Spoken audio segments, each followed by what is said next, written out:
Sabi ni Ate Eva, I am excited na. He, he, he. How about the others? Si Dave kaya, si Ate Janelle. Yan, si Dave. Sabi ni Dave, I am ready na din.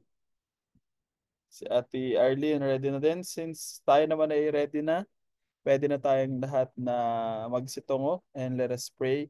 Salamat Panginoon sa gabing ito na yung pinagkaloob. Tunay na ikaw ay dakila at pabuti sa aming mga buhay. Salamat o Diyos sa pagkain na aming kakainin na nakakainin ng aming espiritu at ng aming kaluluwa o God. Salamat sa iyong salita na laging nandyan upang bigyan kami ng kalakasan at ng karunungan o Diyos. Salamat Panginoon sapagkat ikaw ay mabuti, sapagkat ikaw ay tapat, sapagkat ikaw ay laging nariyan para sa amin o God. And let your word be magnified, be glorified, and let your grace be exalted in this Bible reading, O God. Salamat, Panginoon, sapagkat ikaw ay tapat sa aming mga buhay. Salamat, Panginoon, and we honor you, we praise you, we glorify your name. In the name of Jesus Christ, we pray. Amen, amen, amen. So, yun. Ngayon po ay dadako tayo sa ating Bible reading sa Hosea chapter 4, verse 11 to 19. Siguro basahin ko na lang din ano. Yan.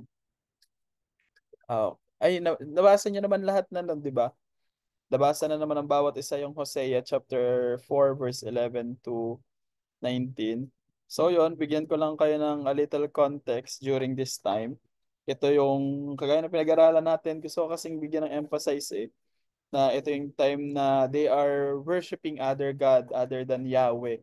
Kung saan sinasamba nila dito si Baal. Si Baal ay isang Diyos-Diyosan na sinasamba ng mga Israelita. Kung saan ito si Baal ay isang figure of parang fruit or harvest, God of harvest na tinutukoy nila. Ano po?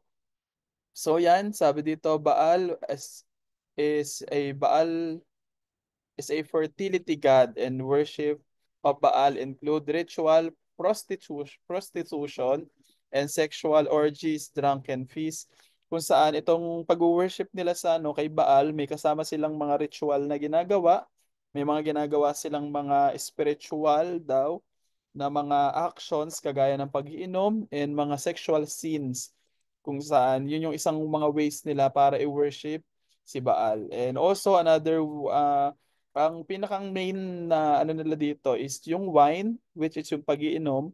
Pangalawa naman ay yung prostitution. Ano? Yeah.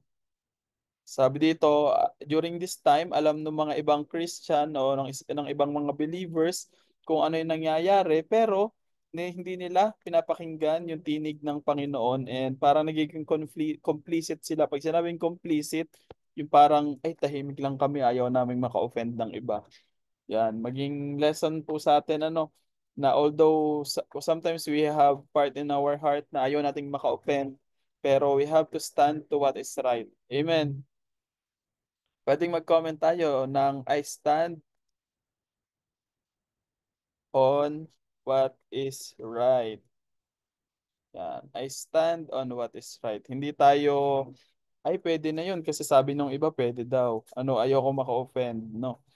And you can see from Romans 1:21 to 25, Paul describes how people exchange the truth of God for a lie and worship created things rather than their creator. Kung makikita po natin, ito yung isa din sa mga sinabi ni Pablo kung saan yung mga tao daw po na mga Israelita, maging yung mga believers ay sinaswap nila kung ano yung katotohanan na sinasabi ng Panginoon sa kasinungalingan. And also, sinabi sa Jeremiah 2:20 to 25, another powerful indictment of the Israel, kung saan ang nagpapakita sila dito ng mga spiritual adultery, how they refuse correction. Ibig sabihin, ito yung time na tinuturuan sila ng Panginoon. The Lord gives them peace, the Lord gives them correction, the Lord gives them grace. Pero sila mismo, yung mga Israelita, parang hindi na sila nakikinig. They refuse to get correct to get correct with God. And sabi din yun sa Deuteronomy 6:14, kung saan inuutosan ng Panginoon na there is no other than God. Wala tayo ibang sasambahin, walang Diyos-Diyosan, walang santo, santa, kundi ang ating Diyos lamang. Amen. Amen. Amen. Yan po. Ano? Sabi dito kung mababasa natin dun sa verse 16, pa-describe yung mga Israelita na para daw silang stubborn na cow. Kung saan, pag sinabi natin stubborn, matitigas ang ulo. Yeah, matitigas ang ulo. And kung, if we can read from verse 11, sabi, prostitution and wine and new one take away the understanding. Ito po yung sinasabi na sometimes kasi yung ginagawa ng mga tao na sins, akala nila para sa kanila freedom yon. 'Di ba siguro narinig nyo na yun sa iba na parang ayokong magpaalipin sa sinasabi ng reliyon o sinasabi ng Bible, gusto kong maging malaya. Some people thinks that their sin is freedom. Akala ng iba pag ginawa ko tong bagay na to, hindi ko sinunod ang Diyos, meron akong kalayaan. Pero actually, malalaman nilang hindi talaga sila tunay na malaya kasi during the time na nagde-decide na ang tao na ayoko nang gawin tong kasalanan na to, hindi na sila makaalis because they are now slaves of their own sin. Akala ng iba, pag ginagawa nila yung sinasatisfy nila yung kanilang mga laman, sinasatisfy nila yung kanilang mga sarili, they feel that they are free. Pero the reality is they are in the shackles sa sa ano bang Tagalog sa shackles? Ano bang Tagalog natin sa shackles? Yung sinusuot ng mga preso, yan. Akala nila they are free pero sila ay nakakulong, nakabilanggo sa kanilang mga kasalanan. And the main point na I would like to share, our unchecked sin dulls our discernment and pull us away from God's voice. Akala nung iba, yung sin sa kanila parang akala kasi ng iba, I can just sin overloaded ng every time, every single moment of my life, I can sin. Pwede akong magkasala ng magkasala, tapos, tsaka na lang ako magsasorry because yun naman yung grace ng Lord, kaya ka namang rescue ng grace ng Lord. But the reality is, when you sin, you are damaging yourself. Correct ba?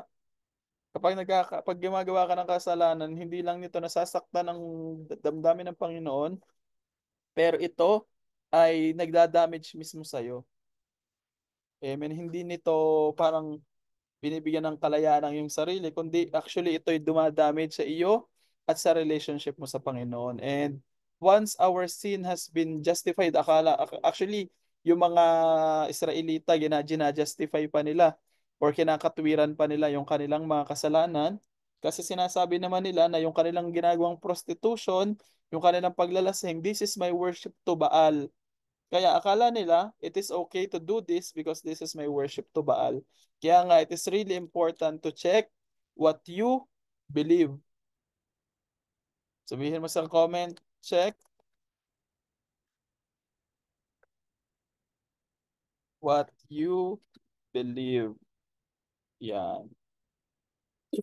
Amen.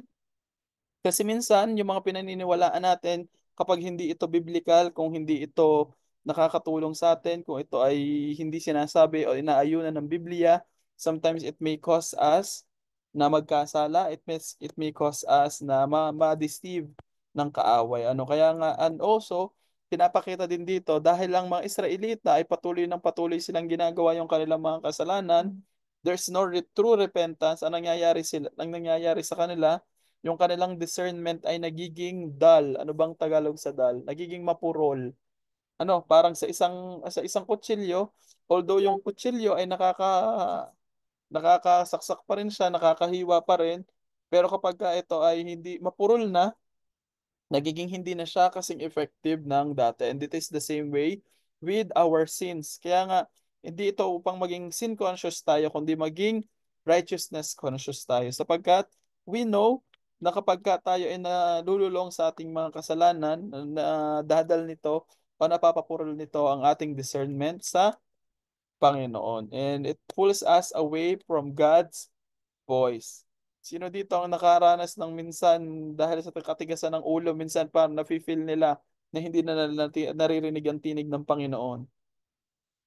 'Di ba? Minsan, dahil sa sobrang tigas ng ulo mo, sarili mo na lang lagi yung sinusunod mo, sarili mo na lang lagi yung pinapakinggan mo, dumadating na sa point na you cannot hear the voice of God anymore.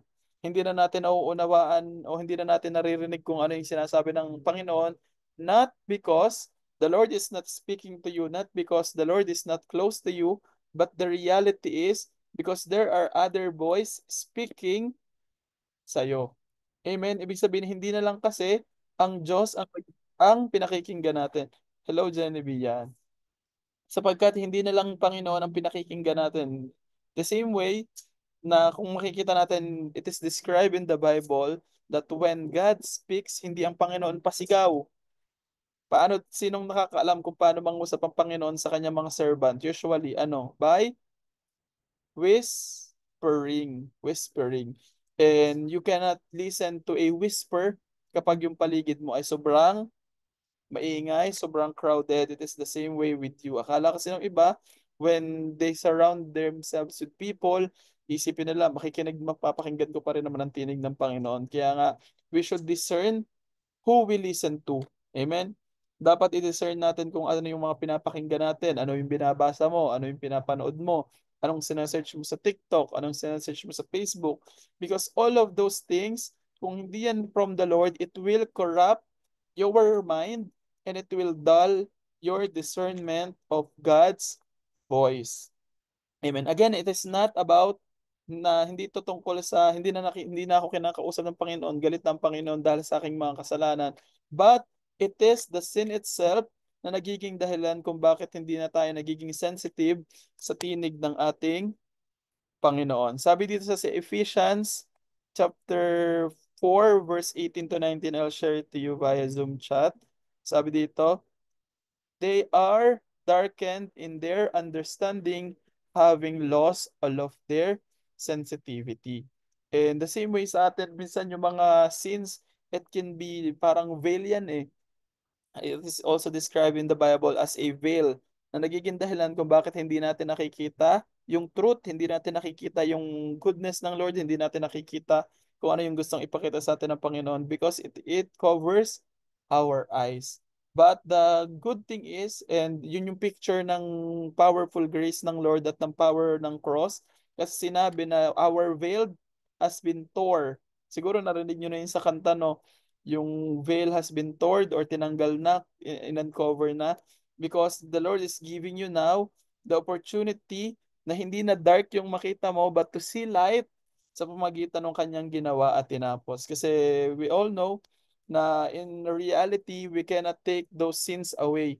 We cannot save ourselves, correct?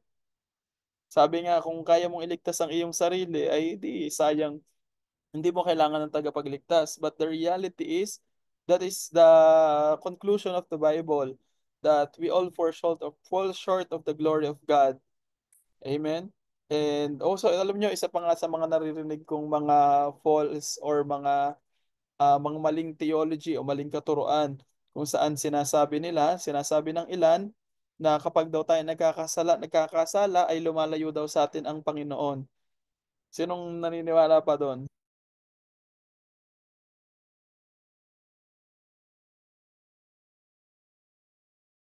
Hindi po because sa Panginoon ng Holy Spirit sa'yo tuwing ikaw ay nagkakasala, then how can you repent to God? How can you come back to God kung wala ang Holy Spirit sa'yo? Because it is not your flesh ang magtuturo, hindi yung flesh mo ang magtuturo sa'yo na ay babaguhin ko na ang aking sarili, but it is the Spirit working in you na nagiging dahilan kung bakit tayo natututo at nagagawa nating mag-repent.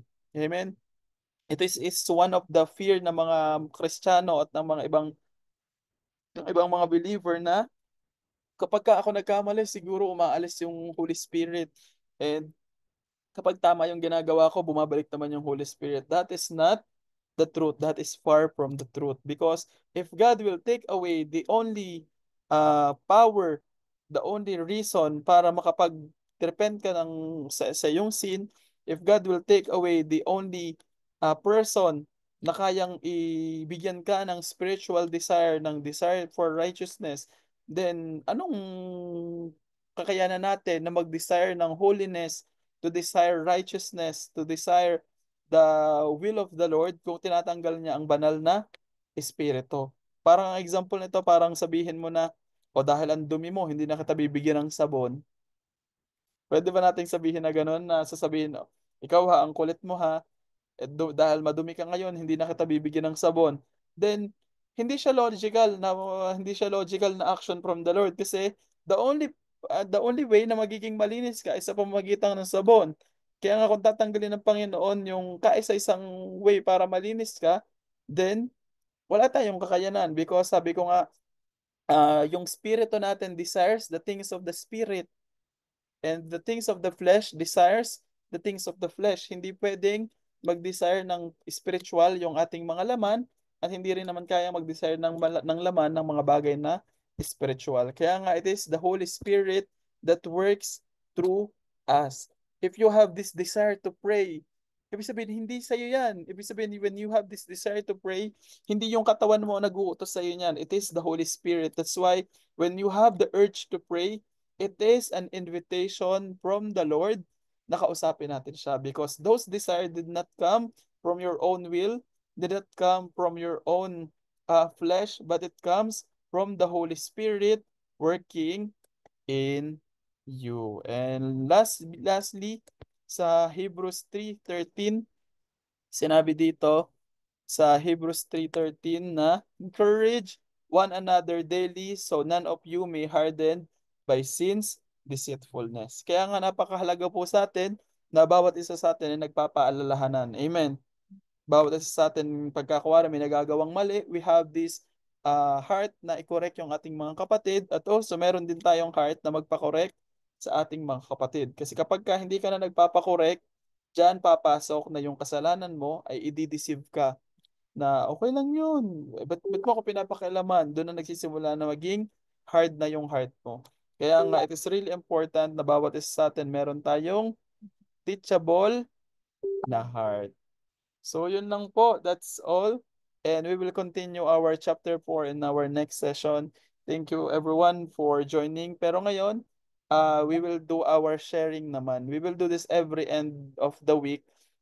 Kasi 'di ba every Mondays, Tuesday, Wednesday, and other day, ang ginagawa natin, ako lang yung nag-share tapos through chat na lang yung iba. Pero this time, I wanna hear kung ano yung na mga nagrema sa inyo or ano yung mga revelation sa inyo from the Lord. So, sinong gustong mauna? Unahan na si Ate Arlene daw. Sige, nag-aayos lang ng book sa Ate Arlene. Pwedeng mag-prepare yung iba. Tapos, pwedeng pa-raise na lang nung hand. Kung gusto mag-open ng camera, mas maganda. Pero kung gusto voice lang, pwede din naman. Okay? Sige. And si Ate Arlene daw ang ating mauna. Si ikaw ba, Ate Arlene, gusto mong mauna? Nag-aayos pa pala si Arlene ng kanyang buhok. Ka- kakaligo niya lang kasi. Sinong gustong mauna? Pwedeng mag-raise ng hand or pwedeng mag-volunteer. Huwag mag-uunahan kasi next week na ulit to, literal. Next week Sige, na ako ulit. na. Yan, si Ate Arlie. Arlene din naman na nauna. Si Ate Arlie. Una, nagte-thank you ako kay Lord kasi may ganitong tayong gawain ngayon na talagang nakakatulong para everyday nga ay makapagbasa tayo ng Bible.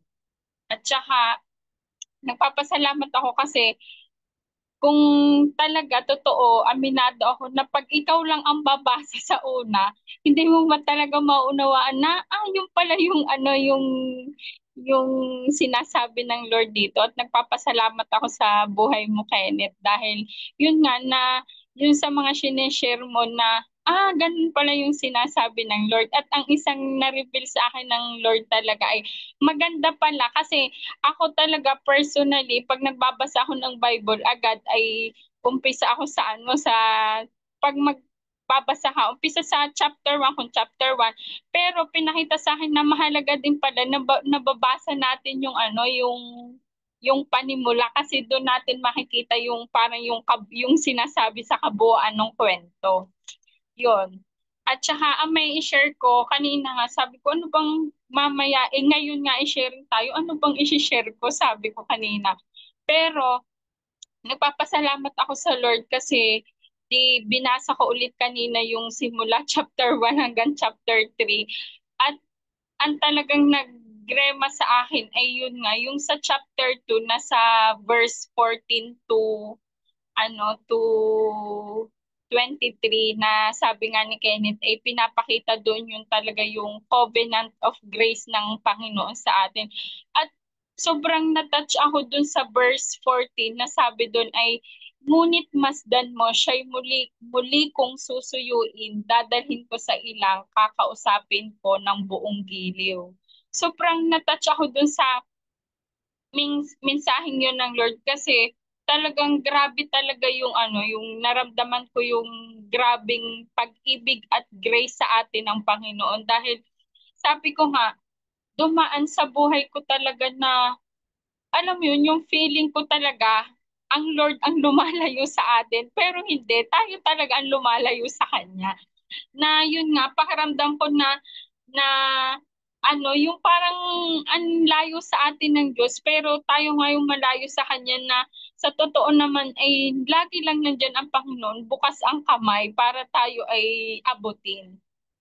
At yun nga, yung feeling natin, tapos sabi dito ay dadalhin ko sa ilang, kakausapin ko ng buong giliw. Tas yun nga, yung sabi din sa sharing ni Kenneth na pakiramdam natin na minsan hindi nangungusap sa atin ng Lord. Pero ang revelation sa akin ng Lord dito kanina, kasi feeling natin hindi nangungusap sa atin ang Lord kapag time na hindi tayo nagpe-pray sa Kanya at hindi tayo nagbabasa nga ng Bible. So, paano mangungusap sa atin ang Lord? Kaya yun talagang reveal din sa akin ng Lord na napakahalaga talaga na tayo ay nakakakain ng salita niya at yung kumbaga nabubuksan yung isip natin. At ang isa ko pa talagang natutunan ay yung sabi nga ay hindi lang ang Panginoon nagliligtas sa mga makasalanan, kundi nagre-restore din siya sa mga yung taong hindi nagiging on fire sa kanya. Kasi ako talaga personally, may time na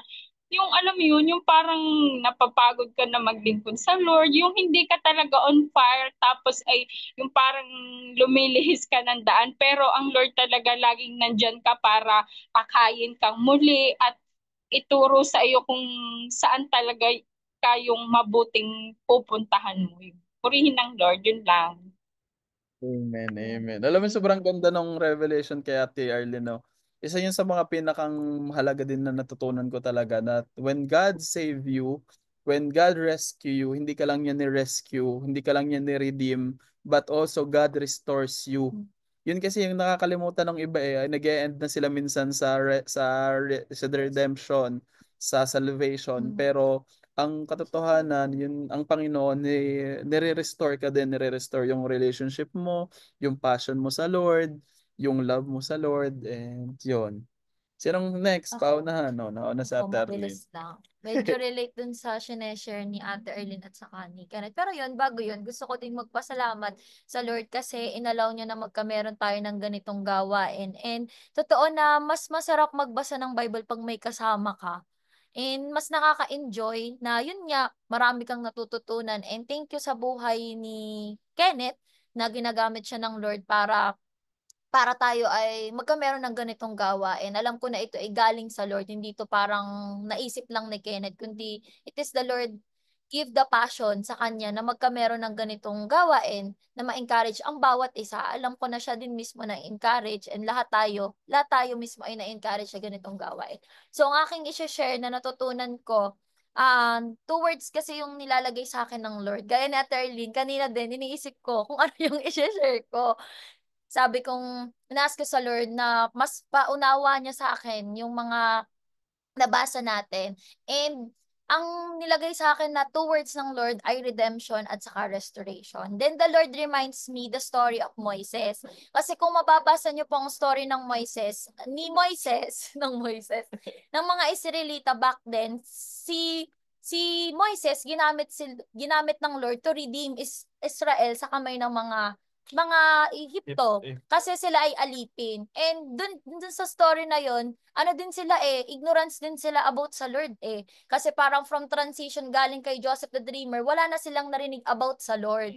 Ganon. So, and then dito sa story na to, yung about naman sa restoration, about sa relationship na gustong i-restore ng Lord. And yun, totoo nga yung nasasabi ni Kenneth kanina na nalilimutan ng lahat na after na i-redeem tayo ng Lord, after na i-rescue tayo ng Lord, hindi nag-e-end doon. Kasi ang pinaka main reason naman kung bakit tayo nire-rescue ng Lord at nire-redeem is to bring back yung relationship na meron tayo sa Kanya. Correct. And yun nga, itong story ni Hosea, it reminds us na ang Lord gusto niya i-restore yung inaagaw ng kaaway, yung sinisira ng kaaway. Kasi ang kaaway naman wala, 'di ba? Ang pinaka-goal ng kaaway ay magsinungaling, steal, kill, and destroy. And yun, ang buti lang ng Lord kasi sa totoo lang, dito sa story na to, ang Lord ang unang nag-initiate na Correct.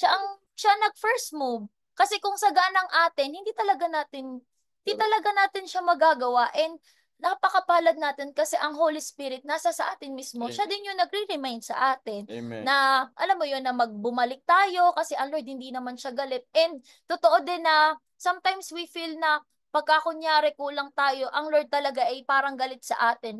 Kasi ako din personally, parang may part sa akin na may gano'n, kahit alam mo naman na hindi talaga galit ang Lord sa'yo, nararamdaman mo pa rin siya. Kaya nga ang napakapalad natin kasi the Word of God keeps reminding us na hindi talaga galit ang Lord sa atin. Correct. And yun nga, ang Lord lagi ang nag-first move and nasa sa atin yung response kasi ang Lord hindi siya mapilit eh. Hindi siya He mapilit. is a gentleman. Hindi siya mapilit. Laging ang response niya sa atin ay i-offer yung love niya. Yung unconditional love niya na parang ikaw ang repayback mo, ginagawa mo siya kasi yun yung na decision mo siya. Hindi dahil pilit ka.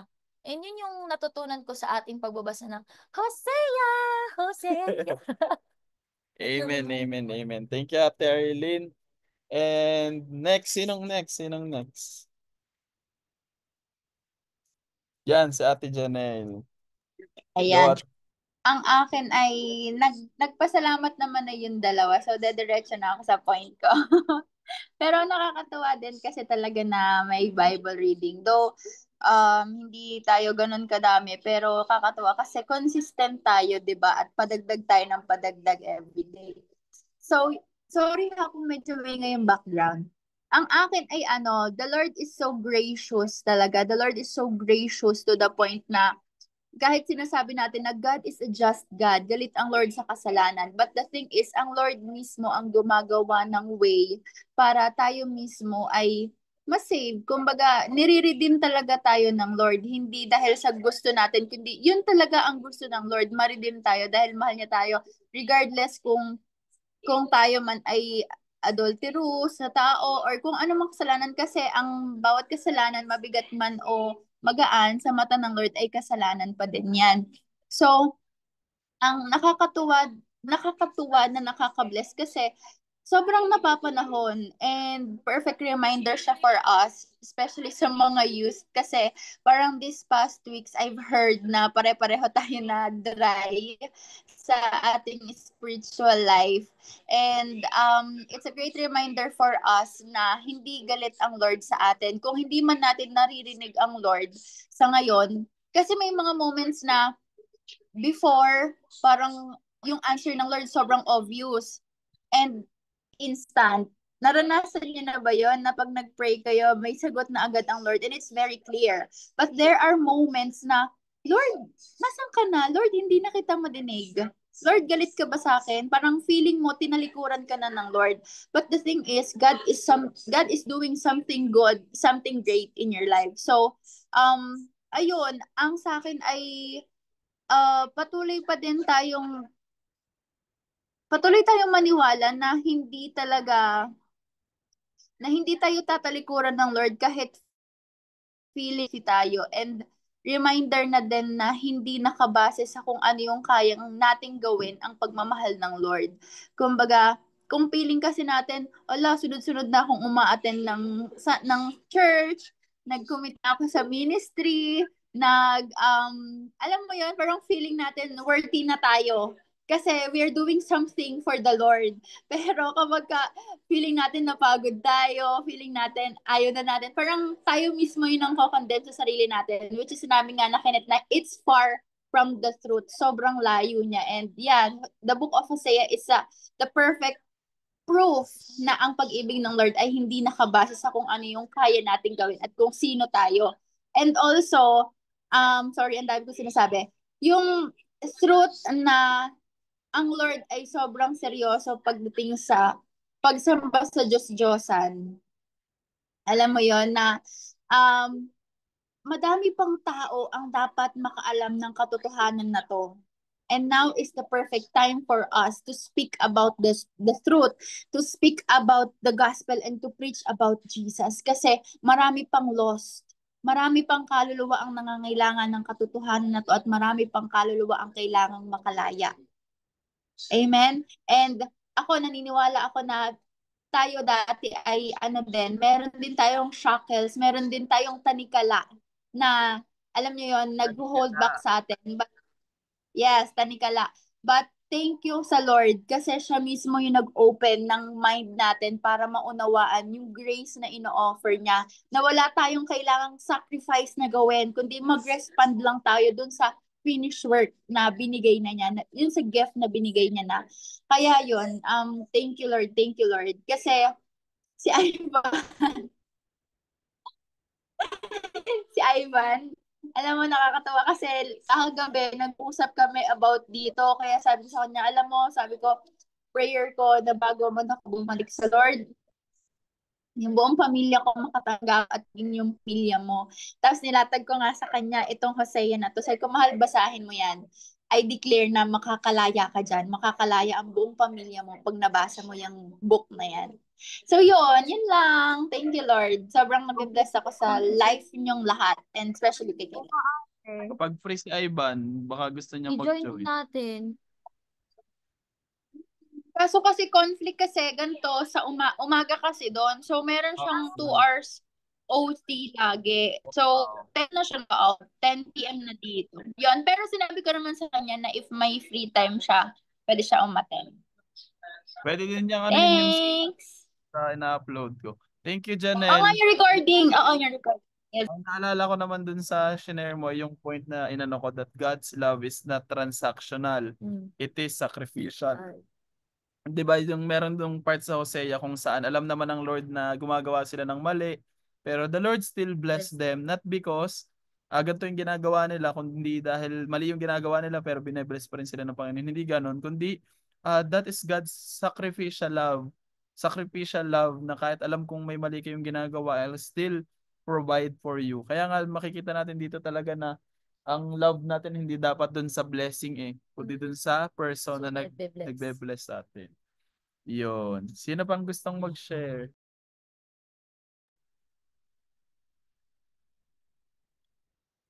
Si Ate Eva kasi hindi natin nakasama nung chapter 1 to 3 kaya if hindi mag-share si Ate Eva okay lang. Pero kung gusto din Ate Eva mag-share, okay din. Si Jenny B, mag-share Si Jenny B yan. or si Dave na Ba't lang. si Genevieve na lang? Last one, pahunahan na at 8:30 na. Pahunahan. Last one. Sige, ako na lang. Ayaw ni Yung Genevieve. last na yan. Paunahan na lang. Si Ba Dave. ako? Go Dave. Genevieve ba? Sa, ano ko lang din kasi kami.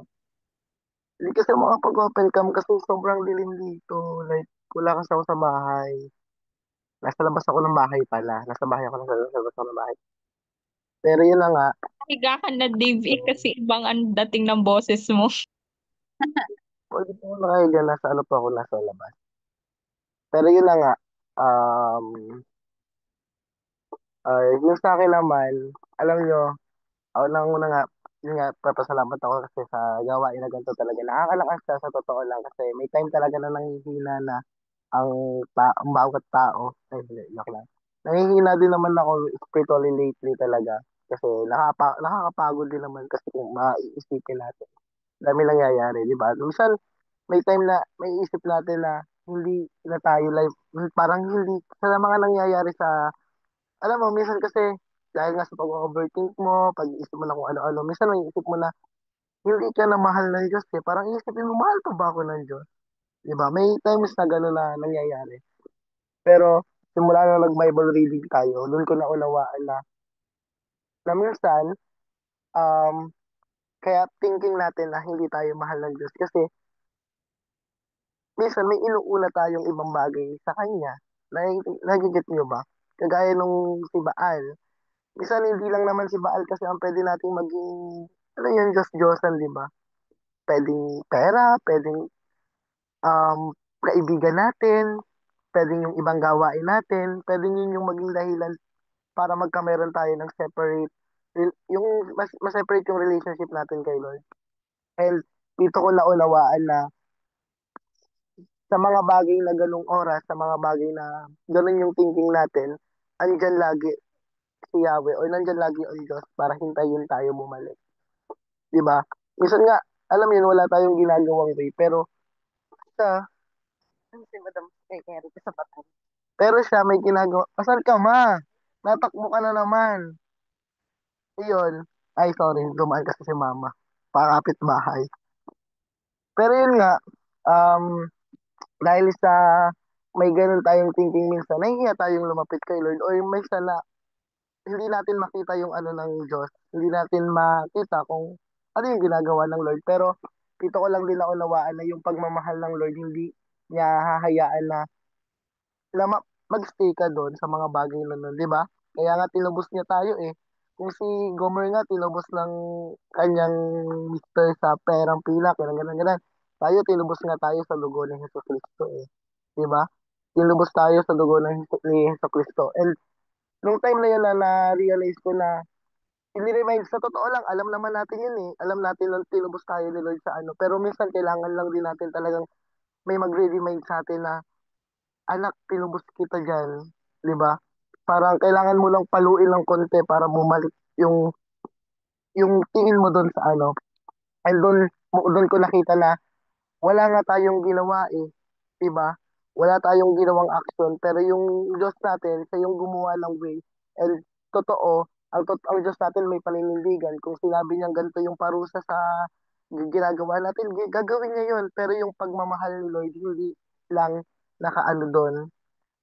Yung pagmamahal ni Lord, talagang tinutupad niya din. 'Di ba? Kung sinabi niya na kamatayan ang kabayaran ng ginagawa mo, yes, gagawin niya ng Diyos kasi may isang salita ang Diyos. Pero kung kamatayan ang ano, pero meron naman siyang binibigay yung pagmamahal. Binibigyan niya tayo ng ganito yung gawin mo para malayo ka na sa mga gawain na ganan, para ganan. And yun, dun ko talaga, siguro sa totoo lang, alam naman natin lahat na mahal talaga tayo ng Diyos. Alam natin lahat yan, lahat ng Kristiyano. Pero minsan kasi nakakalimutan din natin. And minsan kailangan lang din talaga na may magre-remind sa atin. May konting papalo sa atin para maalala mo na ikaw, mahal ka ng Diyos and never kanyang iiwan sa lugar na nandun ka. Ayun lang. Thank you. Thank you so much, Dave. Bago tayo maghiwa-hiwalay, last na, gusto ko lang mag-share na alam nyo, isang dahilan yon kung bakit maraming mga Kristiyano ang nafe-feel nila na iniiwan sila ng Panginoon kapag sila nagkakamali kasi they still have this mentality or this mindset na ang pag-ibig ng Panginoon sa atin is transactional talaga.